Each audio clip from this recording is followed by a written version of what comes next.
Welcome to Lyme Time. I'm Allie from the Tick Chicks. We are all more than Lyme disease and chronic illness, and together we stand with you to overcome and rise. I'll bring you closer to the experts in cutting-edge treatments and even a few unexpected ways of healing. I'll ask the questions you want answers to regarding Lyme disease and successful ways of getting you closer to 100%. We are in this together and will not be defined by Lyme. Today's episode, I am so honored to have Lynda Moresco on with me. Now, just a little brief introduction because I only know her through Instagram. Isn't it funny how we make friends through Instagram these days? And I know her because I first stumbled across her daughter, Allie Moresco, and we'll give you everybody's Instagram handles very soon. But I was so impressed by her, and she's a young woman dealing with chronic illness and Lyme disease. And then I somehow stumbled upon her mother's Instagram page, which is just as compelling. And then I realized that here is Lynda. You know, and Lynda could be the voice that so many people are eager to hear because I get some questions about parenting a child with Lyme disease. So I have lots to get into with you, Lynda. I just want to welcome you to Lyme Time. Thank you.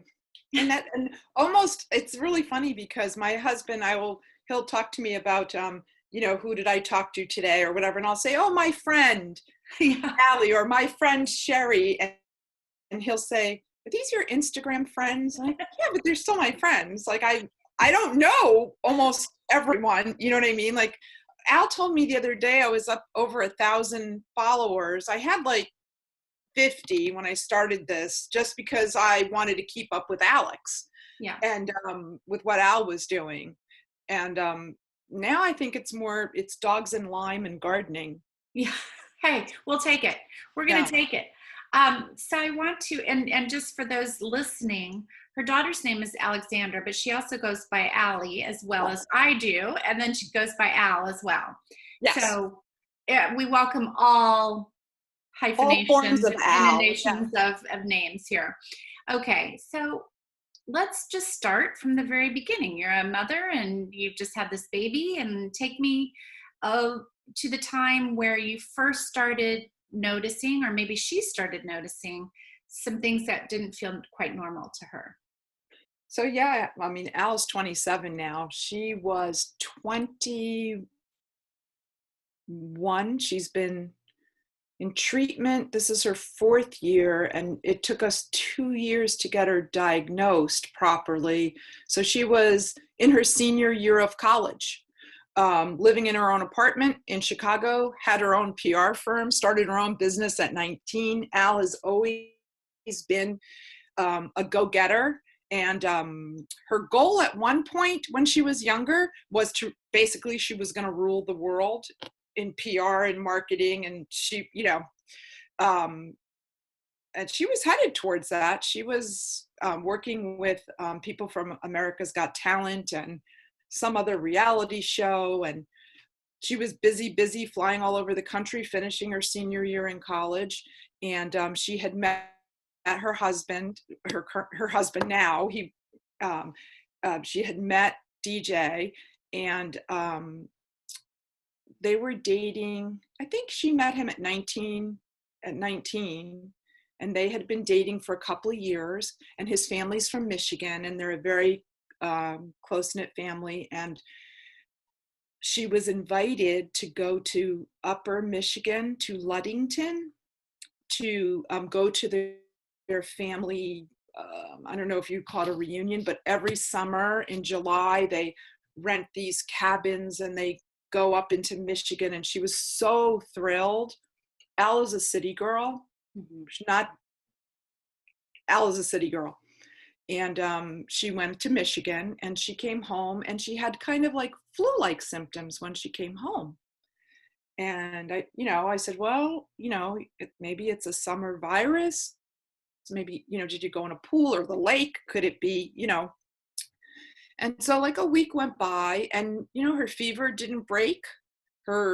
She was feeling worse by the end of a week, because normally a virus, when you're a mom, 5 to 10 days, you kind of wait till that 7 to 10 day period. And she was 21 years old. We had just moved from the suburbs, sold our big house in the suburbs and moved into the city, into a little duplex, because it's just my husband and I.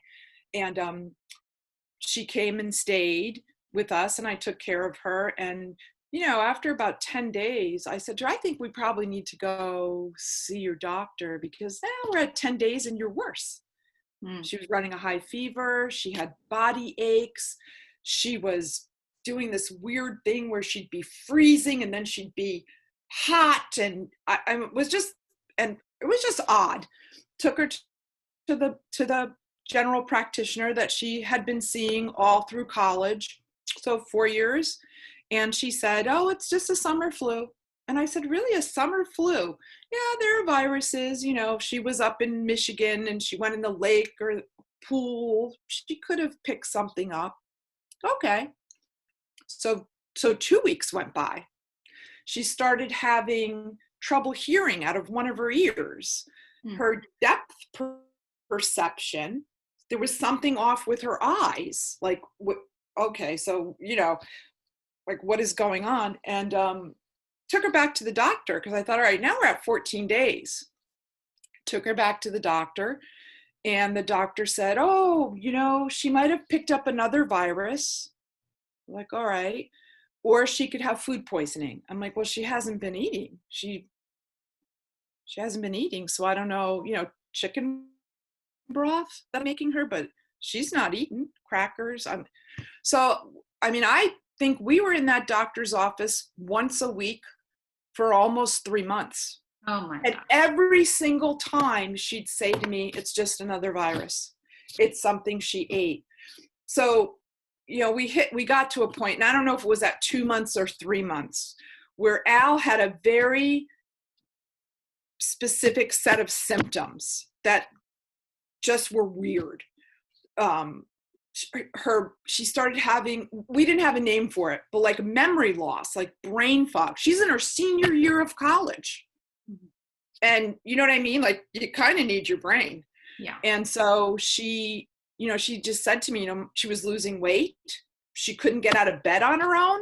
By the time 3 months hit, she would text me and I would have to go upstairs and physically help my 21-year-old daughter lift herself out of the bed, get down the stairs, and sit. She was exhausted. She had this weird lump over here, it was like an egg. On her throat, just specify. On her throat, yep, sorry. Yeah. On her throat, that she'd never had before. She had this weird white, she had this weird rash all over her body. And they sent us to a dermatologist, and he scraped her skin with a razor blade and sent it off. And they told us, oh, it's just this skin fungus and she'll be fine. And it got worse. First it was like on her back, like her neck and her back. And she would call them her spots. Sometimes they were dark and sometimes they were white. But she looked like a leopard, a spotted leopard. I cannot explain it to you. The dermatologist, I've never seen anything like this. I don't know what it is. He gave her lotions, and he just couldn't. He was like, I don't know what this is. I have no idea what this is. And I don't know why everything I'm trying is not working. So there was that. The GP, I had Googled Al's symptoms, ranging from memory loss. Her vision was off. Her hearing, one ear was completely gone. She was having night sweats. She was having cold sweats. She was not able to sleep. She was doing this weird shaking thing. This is my healthy 21-year-old daughter that played tennis. No issues, no health issues. And she was not hungry anymore. She was not able to eat. When she did eat, she got violently ill. It were about 12 symptoms altogether. And I put it into Google, and WebMD came up, and it said, WebMD, just regular old WebMD, check for Lyme disease, because Lyme disease can mimic other illnesses when it's in the body too long. And I didn't know that. I had Lyme disease when I was 9 years old. I had a bullseye rash. My mom pulled the tick off. I was on antibiotics as a little kid back in the olden days, and that was it. And she had no bullseye.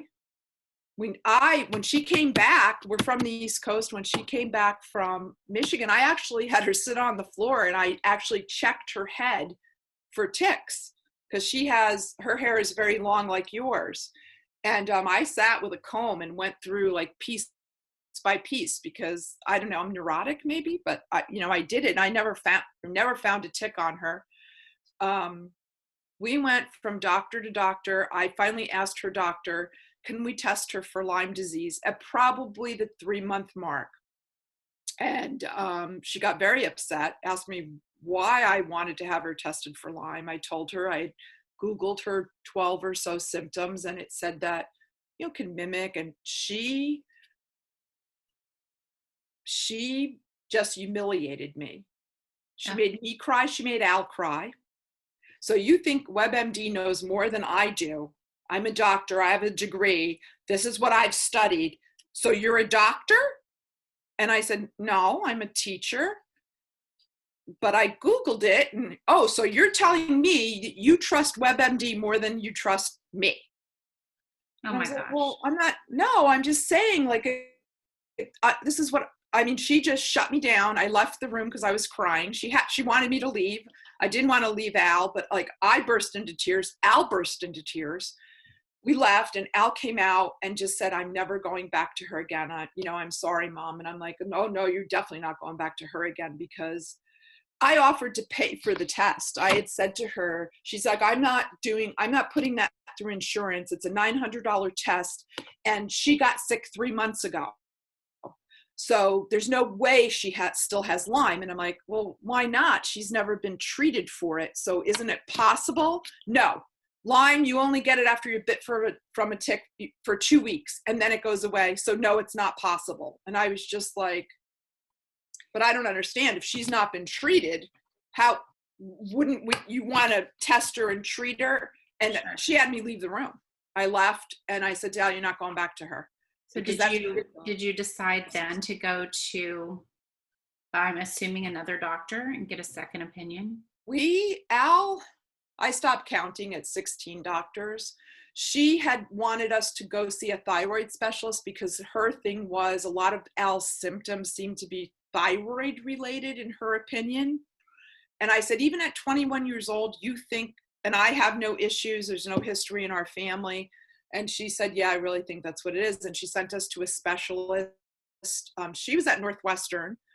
The first specialist she sent us to actually was at Rush, like some famous world-renowned old man that basically told Al that she was young. They biopsied her thyroid because they told us, we think he saw her once and said, I think she has thyroid cancer based on her symptoms. So we'd like to biopsy her thyroid. And, we were like, well, oh my God, okay. So, that poor kid went through more unnecessary tests that insurance paid for without question. She had CAT scans and MRIs and biopsies of her thyroid. And she had more tests that were 100% covered by insurance. Because not the Lyme disease test itself. Right. It didn't have a Lyme diagnosis. And the doctors refused. I offered to write a check for the $900 test just for my peace of mind. And she said she wouldn't do it. No doctor would. No doctor of those first 16 that we went to, no doctor would test her for Lyme because that's not what she had. And when you weren't getting any other answers. It's like they weren't providing you with another diagnosis. Every single doctor after every test, it all came back negative. No thyroid cancer, no non-Hodgkin's lymphoma, no lupus, no fibromyalgia, no MS, no thyroid disease, no thyroid cancer. I mean, she went through so many tests, and the very last doctor, this mean old man, told her the same thing every other doctor told her. You know, Allie, you're in your senior year of college. You've taken on a lot. You have your own business. You're running your own business. You're doing charity work. Al was very involved at DePaul in like their in service at DePaul. I think she did 300 hours of service during her college days. So she was very involved with that at DePaul, the St. Vincent de Paul Society, and just helping wherever help needed. She was finishing her senior year, applying for her master's, and running her own business with clients. And every doctor said the same thing. You're stressed. You're stressed. We want you to go see a psychiatrist. We think you need anti-anxiety meds, and you need to relax. Take a vacation. Go to a spa. Take some meds. Like that was every doctor, no matter which one we saw, no matter what specialist, no matter what GP, every single doctor said the same thing. And by the time the last one like really ripped into her and me and about it's stress, you need a psychiatrist, you don't need an endocrinologist, you need a psychiatrist. And there was a resident in the room, and I had the resident and Al leave the room, and I had a few, as you can imagine, choice words for him. And I told him he really needed to retire because he should never talk to anybody that way. And we left, and Al got in the car and was sobbing, and I was just angry. And she said to me, do you think this is all in my head? Like he said, do you think I'm making this up? Do you think I somehow, and I said, absolutely not. I know there's something. She had lost about 50 pounds by this point. And she was already thin to begin with. I knew I said, I don't know what's wrong with you, but I know there's something wrong, and we're not going to stop till we find somebody who listens, because nobody would listen. And what an amazing mother you are to tap into that intuition, because had she been maybe 7 or 8 years old and not been able to articulate exactly kind of what was going on, it would be very difficult in any circumstance, actually at whatever age, to support them and to keep going for that 17th doctor when everybody's exhausted by this point. Such a frustrating process for you. I mean, and to have it go on and on and on, and to not be able to help her in the way that a mother would want to help a child. What finally was the breakthrough for you guys? So when Allie was little, 7 years old, 6, 7 years old, I'm saying it right, mycoplasma pneumonia. She had this series of like bronchial issues. She was diagnosed with asthma, and we were going to see at Loyola a pulmonologist for her this mycoplasma pneumonia that she somehow got. And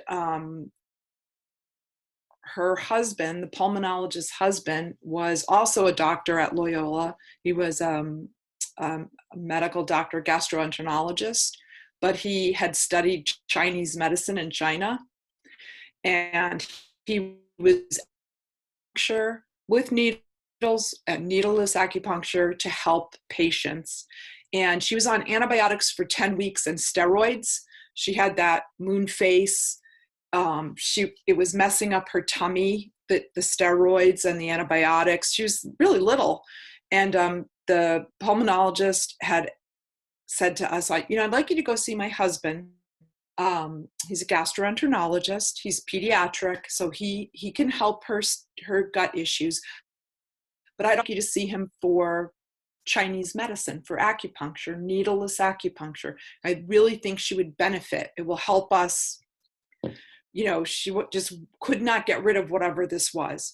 And so we were kind of like, all right, listen, we'll try anything, because I'd like her to come off the steroids and the antibiotics. And we did go see Dr. Charles Dumont at Loyola. He's not there anymore. He's at the Raby Institute now in Northwestern. But over the course of a summer, he had gotten Al off all steroids, antibiotics.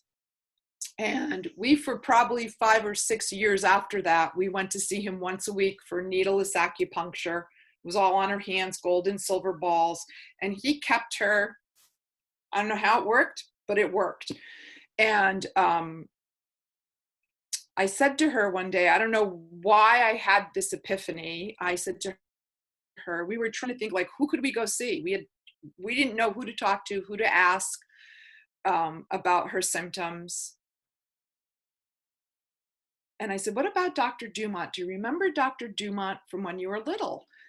He always could think outside of the box. And I had felt like everybody we went to see, no matter what their specialty was, no matter how famous they were, how special they were, they all wanted Al to fit into a box. And Al wasn't fitting into any box that they could figure out. So like, a neurologist, well, okay, obviously she's having neurological issues. I can't tell you why, but there is a drug and we can put her on this drug, and this drug should help her memory. But okay, well, what are the side effects of this drug? Are they permanent? Yeah, well, the list of side effects that go along with those neurological drugs you want to give my daughter without knowing what's wrong with her, we're not doing that. We're not doing that. And it scared all of us. It scared her. It scared me. It scared my husband. It scared DJ. So she was like, oh, but he's a pediatric doctor. I don't know, would he see me? And I said, well, listen, let's see if we can find him at Loyola and let's ask him. It can't hurt. At least he's a doctor that thinks outside the box. And maybe he can, even if he can't help you, maybe he can tell you who can. Sure. And so she got to work on the computer, as young people will, and she found him. And she's like, he's at Northwestern, at the Raby Institute at Northwestern. And she found his email and she sent him a letter basically saying, dear Dr. Dumont, I don't know if you remember me, but I came to you for a long time when I was little. And, this is what's been happening with me.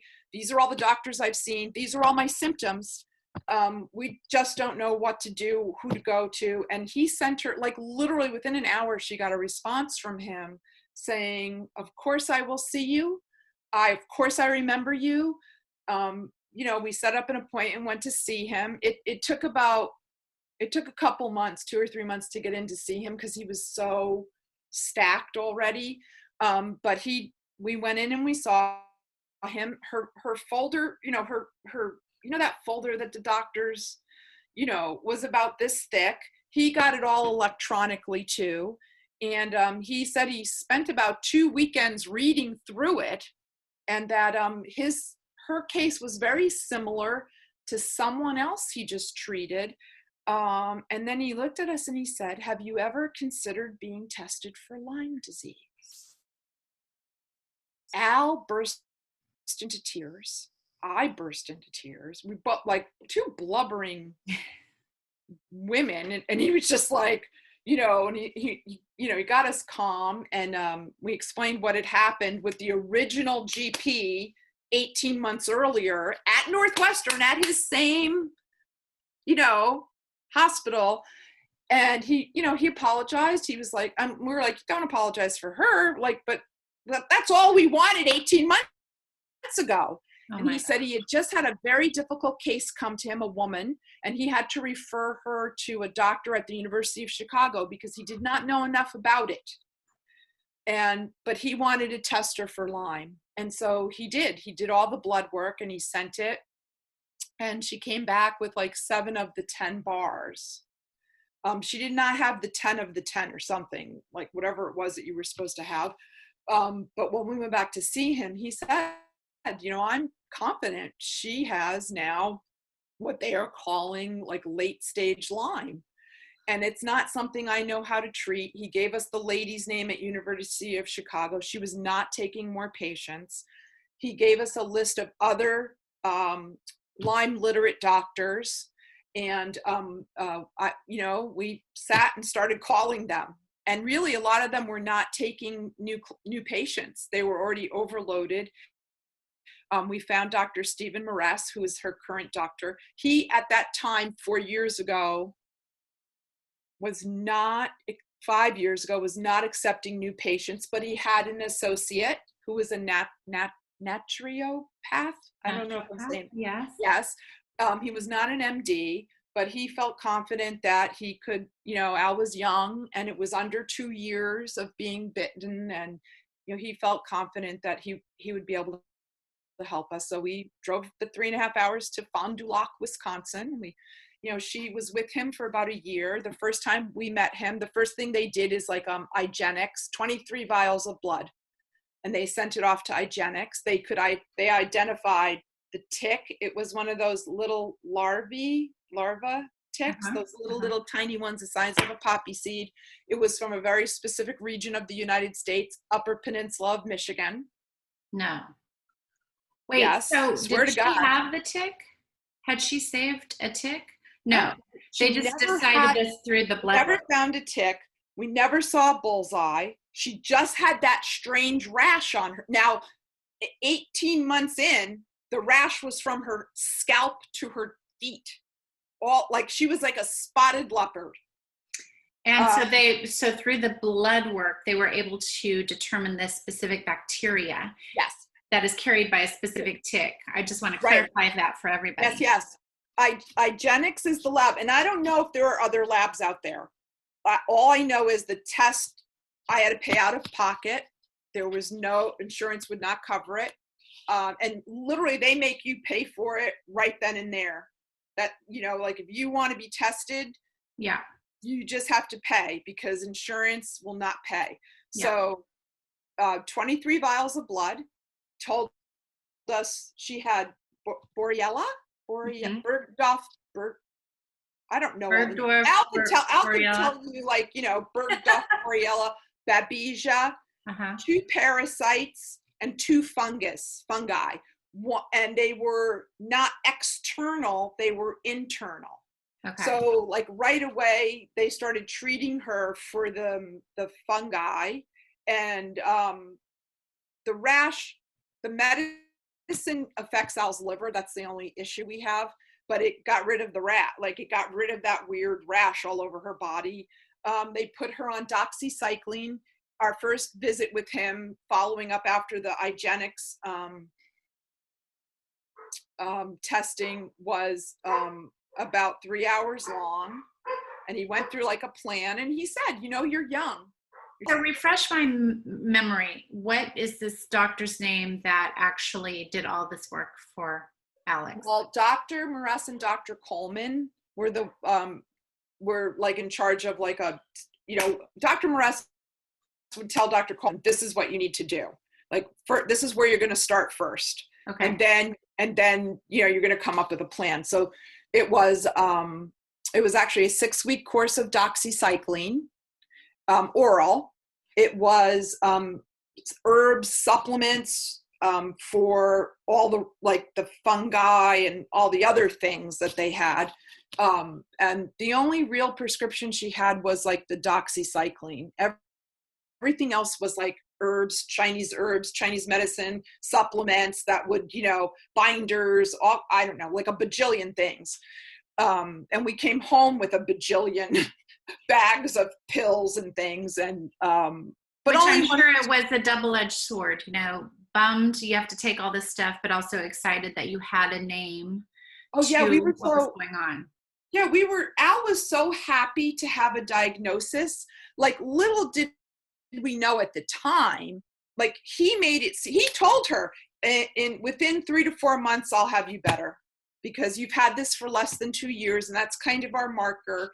And if we get to it before the 2-year period and you're just right at that cusp of that, and I'll, in 3 months, it'll take about 3 months. And so we would go back every 8 weeks to see him. And at the end of 3 months, she was, we saw a little bit of like a little glimmer of hope of, you know what I mean, of her kind of responding to the doxycycline. Yeah. And just having these god awful things. We didn't know they were called herxes at the time. We just didn't know. And 3 months came, and then he said to us, it's probably going to take 6 months. And then 6 months came and went, and he added some new things. And then it was 9 months. Then 9 months went to a year. And right about that time, I said to Al, I'm not sure the naturopath is the full way for you.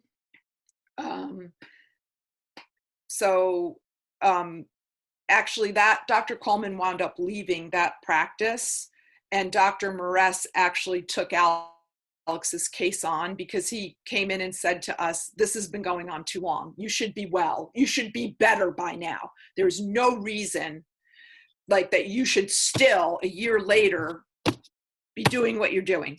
Right. And so he ordered a PICC line for her, and she had started doing IV Rocephin once a week, just going to an infusion center, and that seemed to help. Like that, it seemed to help. She was getting out of bed by herself. That was probably about it. She was out of bed by herself. She was able to climb up the stairs by herself, which she hadn't done in probably 2 years almost. So he ordered a PICC line. She started administering the Rocephin herself every day, vial in the morning, vial at night. He put her on my kitchen table upstairs. It is not a kitchen table anymore. It's a table full of. It's a medical table. I'm sure. Medical table, and any Lyme patient, right, knows exactly what that is. It knows exactly what I'm talking about, because it's literally herbs, supplements, you name it, it's up there. All the things she takes, and she still has her PICC line. He took her off the Rocephin, the IV Rocephin, in February because he wanted to give her body a break. She had been on it almost 2 years. So we started seeing within the first year, we started our 4th year. 2020 is our 4th year with him of treatment. She sadly, she developed POTS and SAD that I had to write it down because I don't know specific body deficiency. So her certain symptoms neurologically just started getting worse and worse. She started blacking out. She would get up and fall over. She has a service dog now that kind of alerts her and lets her know that's been trained. But, she started getting worse neurologically.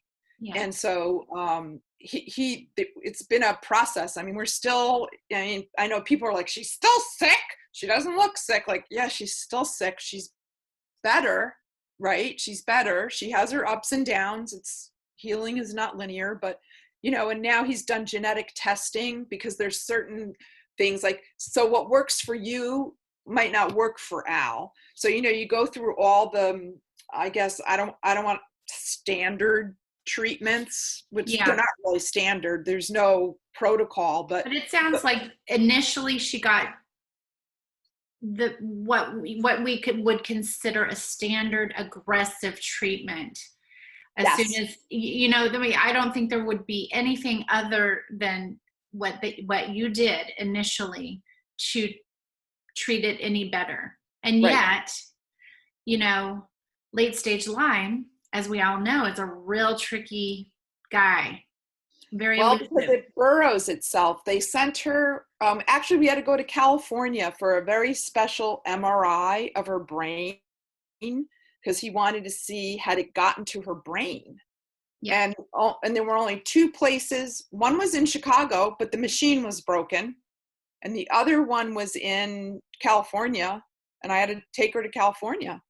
She couldn't travel. She had stopped working. She had finished school. She had actually graduated from school. And then, I took her out to California to go do this special MRI they wanted to do of her brain. And so he's doing genetic testing because there's a lot of things don't work.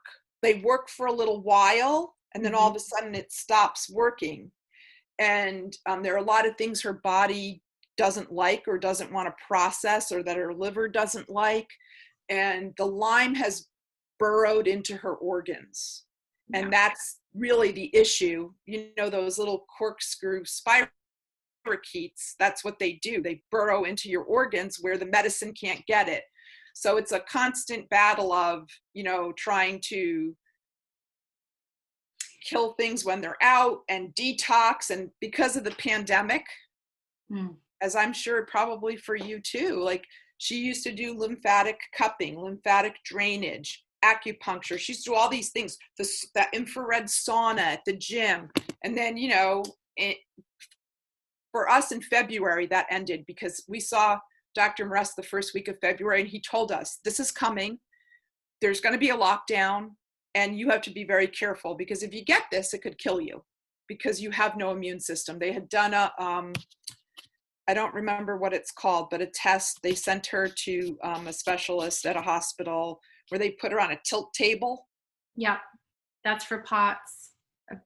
And this sad thing. Yeah. And so whatever it was, I guess you're supposed to have a 10. A good score for a healthy person is a 10, and she had a 0.03. And so basically he said to us, she has no immune system. She has nothing to mount a fight. So, I want you to go into isolation now. That was the first week of February. So we've been in isolation since the first week of February. Wow. Yeah. What, just kind of stepping back from the scenario for a minute, what would you say, if you could give me 3 of your worst moments with this whole journey, what would you say were some earmarked moments for you? Seeing my 21-year-old daughter, who was vibrant and sharp and a go-getter, not even be able to physically lift herself out of bed. She was like a 90-year-old woman with a chronic illness. Like she was basically skin and bones. I mean, she couldn't eat, she couldn't think, she couldn't sleep.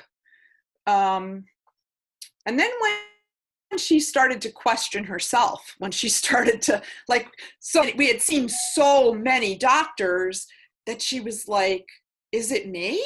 Am I creating my, as a mother, it made me so angry because they were making her feel less than, because they couldn't figure it out. They would say, depending on who the doctor was, let me clarify that, depending on who the doctor is, right. I can see you're sick. I can see there's really something wrong, but I don't know what it is. And there were some doctors that did say that, but the majority of them said, go see a psychiatrist. This is in your head. You're young. You can't be this sick. What does that mean? What do you mean? Sometimes I would just be like, what do you mean she can't? Obviously she's that sick. What do you mean she can't be that sick? Look at her. She's not making this up. So her doubting herself and us not being able to find an answer, or anybody just to listen and be like, okay, we're going to figure this out. That, it breaks your heart. It breaks your heart as a mother. You don't want to see your child suffer. Right before your eyes, you don't want to see them wither you just, yeah. Any mother. And these are supposed to be the experts. And, you put so much, for me, time and energy in each doctor's appointment. Some of them take months to even get in the first place. And then you go and your hopes are so high, and then you are sitting there And for them to just say, don't know, I guess we could call it a pain disorder, which is said to me. And I was like, what do you mean you don't know? Where is the doctor that can take it further and further and further until they know what's going on? The best was, Allie, the doctor that said, well, we can say she has fibromyalgia and lupus, and we can treat her and insurance will cover it. And I was just like, does she have lupus? Right. No, but she has the symptoms. Does she have fibromyalgia? No, but she has the symptoms. And we know insurance will cover it. You know, like that left me just like my brain boggled. However, the medication that covers those two illnesses are, putting you back into the system of treating with medication when you're not even sure. Right. But that is exactly what's going on. And that's got to be so frustrating. I want to ask you, along the way and along her journey, how, and there are a lot of caretakers, I'm sure, that will be listening to this.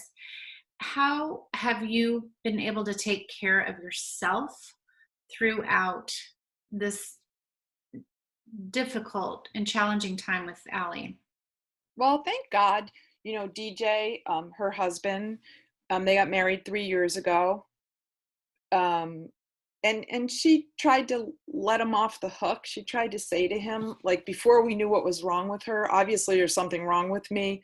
I don't know what it is, but you shouldn't have to suffer with this. So if you don't want to get married, we don't have to get married. And he was like, listen, for better or worse, in sickness and in health, I love you. Like, I get goosebumps. I love my son-in-law because God bless him. I really do think probably 90% of any other man would have run away and been like, see ya, right? Yeah. Like, I mean, we just at that time didn't know what was wrong and what it was going to be. And he, God bless him, but he was working a full-time job, working on his master's at University of Chicago at Booth. And he helped when he could. Do you know what I mean? We wound up selling our little duplex because she had become so sick and we didn't know what was wrong. We wound up just buying a bigger house that had like I'm downstairs in the basement. It has like a whole area, it has a nanny suite. We bought a house with a nanny suite. We don't have a nanny. We don't have any little kids, but it's perfect because it's their own little place. And he used to travel before the pandemic, Monday through Thursday, come home Thursday night. And then I have to say, like, Friday night, Saturday, Sunday, he took care of Alex for the most part, and I kind of got my break, and then he would leave on Sunday or Monday. And then, Monday through Thursday, it was me. My husband traveled before the pandemic, Monday through Friday. So my husband wasn't home. My mother didn't live with us yet. My father hadn't passed away yet. So and Christian was at school. So during the week, it was me and her. And that really wasn't too difficult for me because it was really just, I went from being, from putting 130,000 frequent flyer miles on my, I started traveling with my husband before she got sick because I had never been anywhere. I stayed home for 21 years with my kids. And I'd never been anywhere. I started traveling with him. I did it for a year. And then I just went back to being a full-time mom again at like 50. What am I? I'm going to be 58, 52. I went back to being like Allie's mom because she just needed help, and physically, mentally, spiritually, and she needed someone to advocate for her. And, over the course of those first 2 years, I'm a pretty quiet person as far as like non-confrontational. I'm a loud Italian, but I'm a non-confrontational kind of person. And within those 2 years, that changed because I just learned, like, you kind of, I don't know, maybe it's the way I was brought up to like respect and revere doctors. But I started to realize they were trying to fit a round peg in a square hole and it wasn't working for them. I wanted to also ask you that, were there any support groups that you belonged to or resources that you tapped into for a caregiver? Um, so no, because I couldn't find anything at the time. And I had said to Al multiple times, I should just start something, because I had always had the Instagram so I could keep up with Al when she was in college, just so I knew what she was doing and where she was going. And I had a kind of exciting life at fashion shows, going to New York Fashion Week and going to Deer Valley for like, to work, to like, and being with celebrities. And I was kind of living vicariously through her on Instagram. Right. And then, after Al got a diagnosis and we really started researching. Al is a researcher. Al really started to research things and groups. And Al found Global Lyme Alliance we're in Chicago. And she reached out to them because the website basically, it's education, prevention, they fund research, they have they just had a lot, find a doctor tool, they had all these things. And Al connected with Scott Santarella of Global Lyme Alliance, and he sent her to Casey Passon in Chicago. It was the first person Al had ever met that had the same illness as her. And the mother, they're not near here. They're in like Deerfield. They're not close. So I said to Al, I'd like to meet the mother. I'd like to meet the mother. Sure. And that never happened till later on. But Al connected with Casey, and through like Global Lyme Alliance, I started following Global Lyme Alliance. Al started posting a lot of like what she was finding in her research.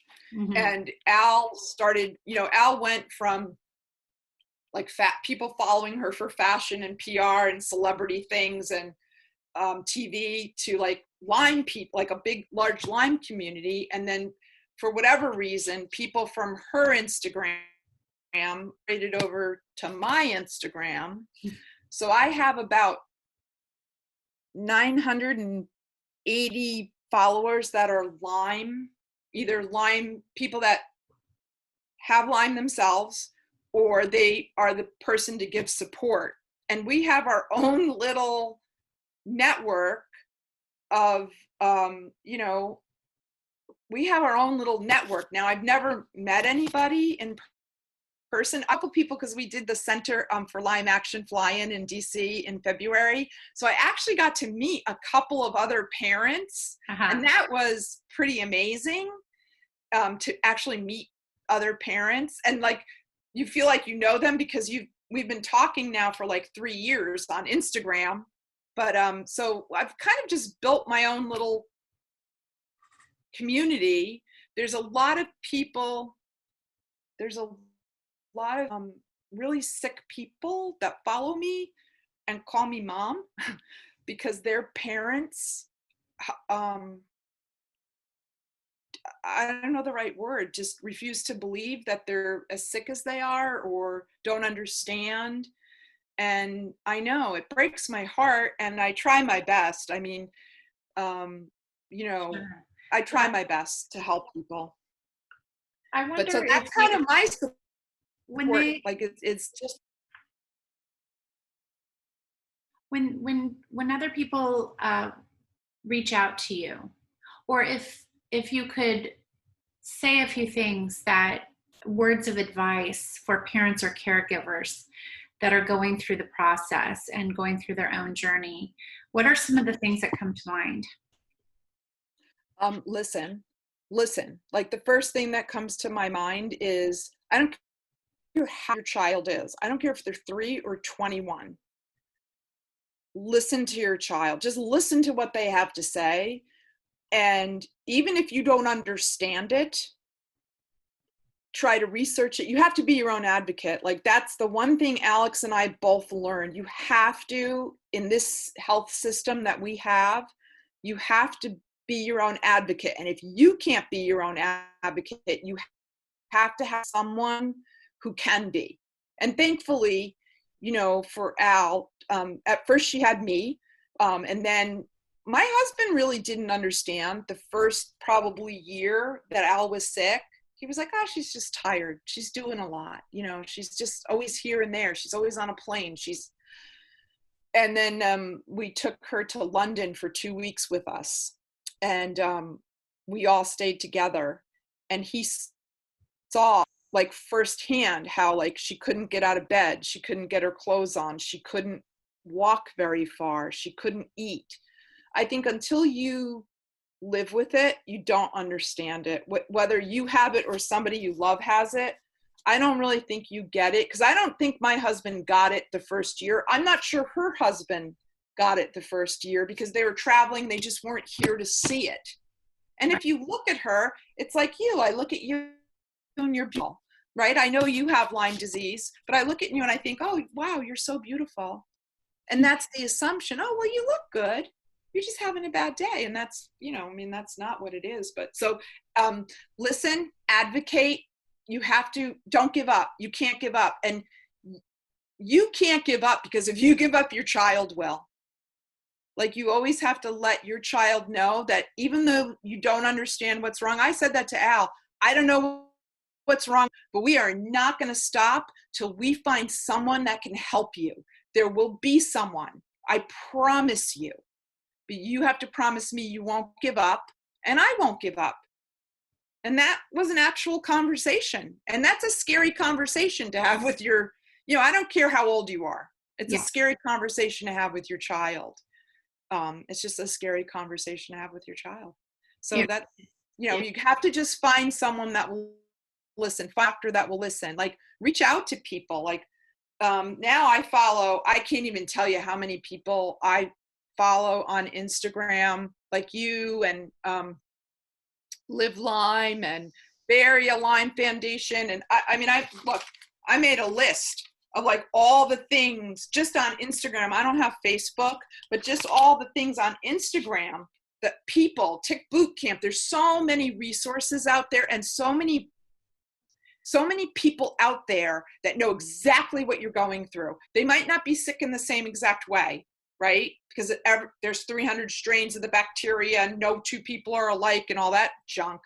But there are a lot of people that understand. And I think probably the worst part is the financial part.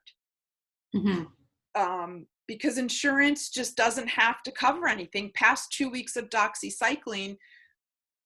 And this is what we learned, you know, insurance doesn't have to cover anything because, you know, late stage, chronic, persistent, whatever you want to call it, post Lyme doesn't exist. I mean, it does now. According to the CDC, they know it exists. They have the tick-borne working group, and they're working on it. I'm not sure how much faith I have in that, but at least there's something. They're acknowledging it now.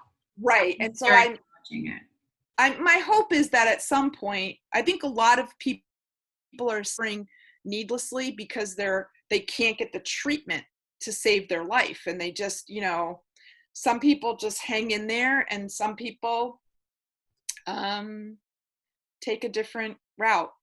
And take their life because they can't, you know, they don't have the family support. They don't have financial support.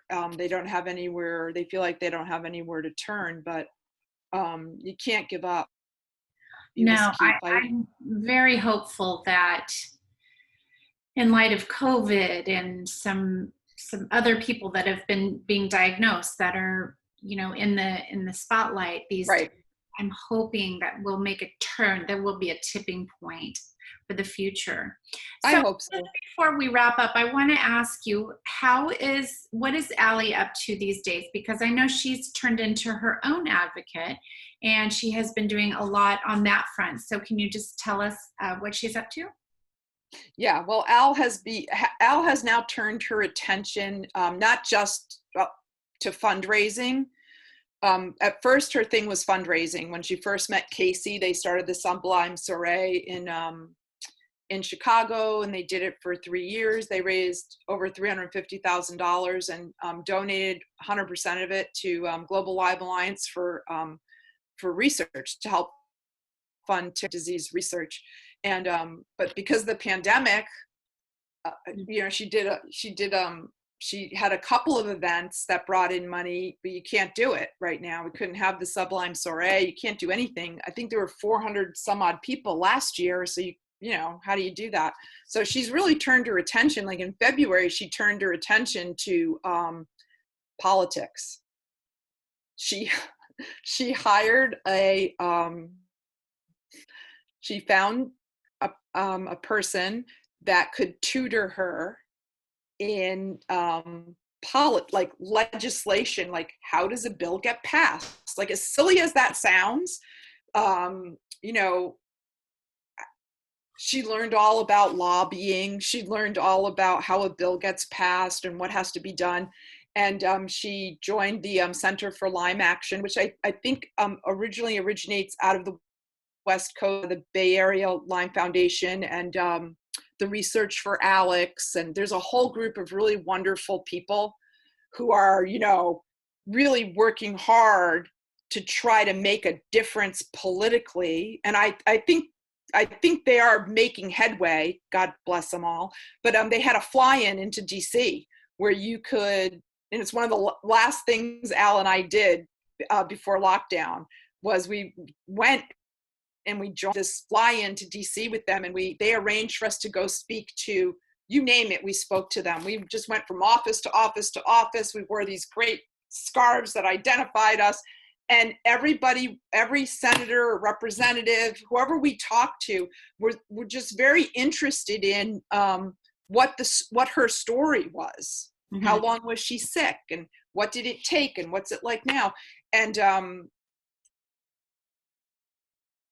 that's the Hagen Tick Act. They put $20 million towards funding the CDC, which is a 43% increase from 2019. So hopefully, and she actually even spoke at the tick-borne working group via Zoom. They invited her to speak, and she did that quite sometime during this pandemic. She did it maybe May or June. Uh-huh. But she's more focusing on that right now to try to see, because she has 20,000 followers, so she has a different kind of a thing than me. And she has so many people reach out to say, like, how, like, insurance won't cover my treatment. Like, can you help me? How can you help me? So she's just been trying to make connections with foundations. Like there's, I have to look at the name of it because I don't want to get it right. There's the Limelight Foundation. It's in Florida, I think. It gives grants to kids and young adults. Avril Lavigne Foundation gives grants to children. Live Lyme Foundation gives grants to kids. Lyme Treatment Foundation gives grants to kids and adults. So she's tried to make connections to like anybody that can help somebody with that financial burden, because that seems to be the greatest need right now. And she's just trying her best to work with anyone who will listen and like help further that agenda with that tick-borne disease working group, because we need them to do something with the insurance companies to change how things are, because people are dying needlessly. Yes, they are. And I think it's safe to say that with you beside her, behind her, with her every step of the way, it's no wonder where she gets her resilience and her just basic care and love of humanity enough to get some things accomplished here for our community. So I want to say thank you for joining us today, and I want to thank you for raising such a spectacular daughter. And I know she's going to do some big things, and I think you are too. And I just want to say thank you for lighting the way for other parents of Lyme disease kids. And for our listeners who would like to follow Lynda, please visit her Instagram at Lynda Moresco, LYNDA MORESCO. And again, we just thank you so much. I hope that you'll join me again. and talk a little bit more about everything that's going to be happening once we're all out of COVID. Bye.